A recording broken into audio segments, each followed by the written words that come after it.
Well, welcome, and thank you. Thank you so much for jumping in and taking this book study with us. This book study that we're going to look at this book called Homes of Hope.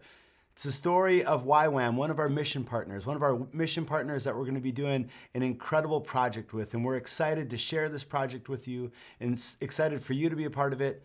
But it's not just the story of Sean Lambert. It's not just the story of YWAM, this organization that he's a part of.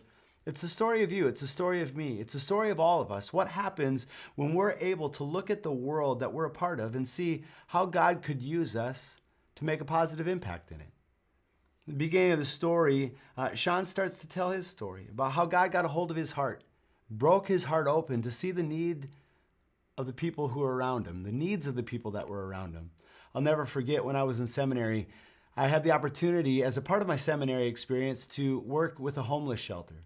Homeless shelter was called Churches United for the Homeless, and one of the things that I had the opportunity to do was to be a chaplain there, to walk along people spiritually and emotionally. But I also had the opportunity to help them physically at times. One afternoon when I was working at Churches United for the Homeless, I was asked if I would help this gentleman move from transitional housing at Churches United for the Homeless into a home that he'd be able to call his own. And so now he was going to be able to have his own place with a door that he could lock on his own. It was the first time that he could do that in quite some time. And so I was able to use the pickup truck from the shelter. And I spent the afternoon taking furnishings from that had been donated to him and to help him move into his own place. And I remember as he and I were driving around that day and loading all of his stuff into his new apartment, I remember being overwhelmed by something. I remember being overwhelmed that this person was encountering experiences that I had never experienced before. Now we can get into the nuts and bolts of why this person could possibly be in the position that they were in, but I don't believe any of that really matters. What I realized in that moment was that there was something that I had the opportunity to have, and in doing so, I had the opportunity to give. Not because it was about me, but because God had placed me in that situation at that time to shine his light into the world. And I wonder what that is for you. It's in the very beginning of this book in chapter 1. Sean Lambert talks about the mission that he has for YWAM. Something that had gotten onto his heart, and it just came out that his mission is to engage a broken world with God's generosity. To engage, to literally be a part of the world, to engage the world, to come into contact with the world. It's so easy at times for us to be removed, to be distanced, to maybe spend the most time with the people who are the most like us. But what God calls us to do is to engage the world, to be people who are sent into the world and to engage it and to share the generosity that we have with the world and with the people who desperately need us. And so my question as we get started on this book study is, what could God do through you for the sake of the world? You might be reading this book and you might say, you know what, I just don't have a story like he does. I don't have the miraculous stories, the things that seem so obvious. Like you read through it and you say, man, there seems to be so many lightning bolt moments that if it were like that for me, it would be so easy to engage the world with God's generosity. But I don't know if I've ever had that. I don't think it's all about the lightning bolt experiences. In fact, I think that so many of us may only have a few of those in our entire lives. But what it gets down to is to ask yourself the question of, what do I have? And what does the world need? Maybe to engage the world with God's generosity in your context means to enter the place at your work with a smile, to treat people with kindness, with dignity. Maybe it means to volunteer at different ministries within Lutheran Church of Hope, to say, you know what, I have time and I have warmth and I have compassion and I have the ability to be a part of what's happening in this place. Maybe it's to be involved with one of our mission partners, like YWAM, like we'll be doing through this project. What do I have that God could use to contribute to the needs of the world? It's really easy to make it incredibly complicated. It's really easy to make it seem as if It has to be this thing that could only exist on the billboards of life. Like if this thing isn't what we would perceive to be billboard worthy, then maybe God doesn't think it's worthy either. A little challenge to that. Think about some of the things that have been done in your life. Some of the people that have encountered you in your day-to-day life that have had the greatest impact in you, on you, through you. Chances are those people who encountered you with generosity probably didn't think that those were billboard moments either. Many times it's doing the little things consistently with the people that God's placed in front of us. The story comes about St. Francis of Assisi. St. Francis of Assisi has a remarkable story, incredibly remarkable story.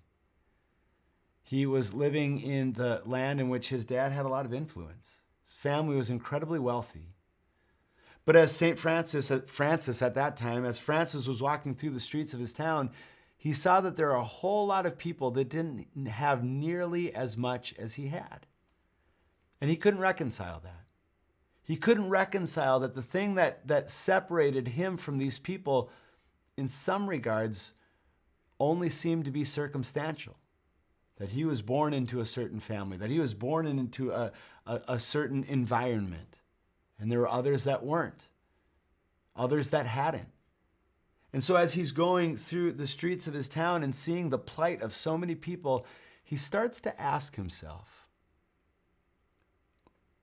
what do I have that could benefit what others don't? And so he goes to his father one day and he tells his father, I'm going to give everything that I have away. And his dad wants to talk sense into him because it doesn't make sense. It doesn't make sense that Francis would show that kind of hospitality, that Francis would show that kind of generosity, that he would humble himself in such a way to even associate with people like that. And so his dad literally took Francis to a priest in their town and said, hey, could you talk some sense into this boy? And it's told that Francis, he took off his outer garments and he laid them all down and he said, I don't want to just stand at a distance and have compassion for these people. I want to live with these people. I want to be incarnational, we could say, from a church perspective. It says that St. Francis of Assisi, he said that we should preach the gospel.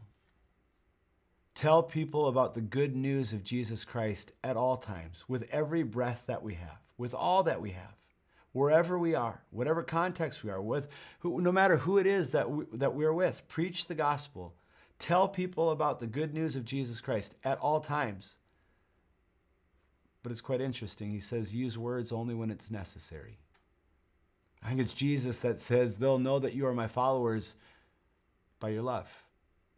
They'll know that you're people who follow my way of doing life by the way you encounter the world with God's generosity. It's John chapter 3:16. And Jesus is having a conversation with a guy who by the worldly standards had everything, but by his own admission was missing so much. He couldn't understand what Jesus was talking about when he was telling him that the world wasn't about gaining prestige and power and status. But it came with being in a relationship with God. So Jesus says, after that encounter, in that encounter with Nicodemus, he says, this is how God loved the world. By giving his one and only Son. By humbling himself, Paul will say in Philippians chapter 2, God showed how much he loved himself by not counting equality with God as something to behold, but emptying himself and taking on the form of a human being to become incarnate, become in flesh with the world around him. And I believe that's how you and I are called to live our lives. That's what was so convicting that you'll read about in this book. It's what Jesus says when he says, I tell you the truth, when you did it to the least of these, you did it to me. When you served them, when you fed them, when you gave them something to drink, when you had compassion on them, when you stepped out of your own comfort zone and into their zone of discomfort, when you did it to them, you're doing it to me. Because it matters. Because this world that we occupy with one another is filled with people, not that just we love, or we try to get ourselves to love, or we try to convince ourselves that we ought to love them. We love them because they matter to God.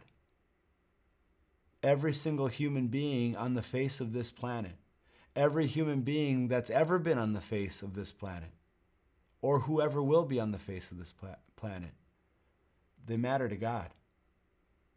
And so they matter to us.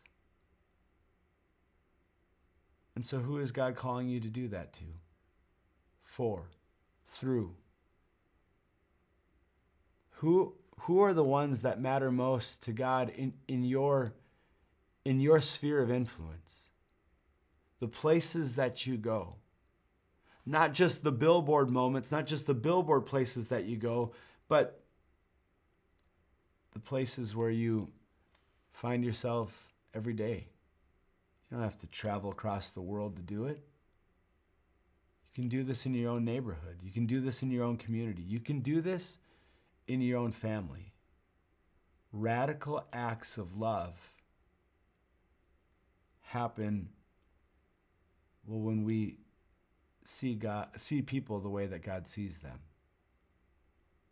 And so as we go through this book study together, as we dive into it, as we continue to look into our own hearts, our own minds, when we start to look at it, we start to see that people are the people that God loves. And so just as God loved us, we should love other people. Just as God has shown his radical love and grace and compassion to us, we ought to do it to other people. This is going to be an exciting ride. This experience that we're going to have with one another, it's going to be transformational. And so I pray and I hope that this is a transformational journey to you, where your heart is reignited with love for the world around you. It's going to be an exciting ride. Thank you so much for being a part of it. You'll want to continue to watch through all of these videos because there's a special guest in the last video you're not going to want to miss. Thank you so much. God bless you.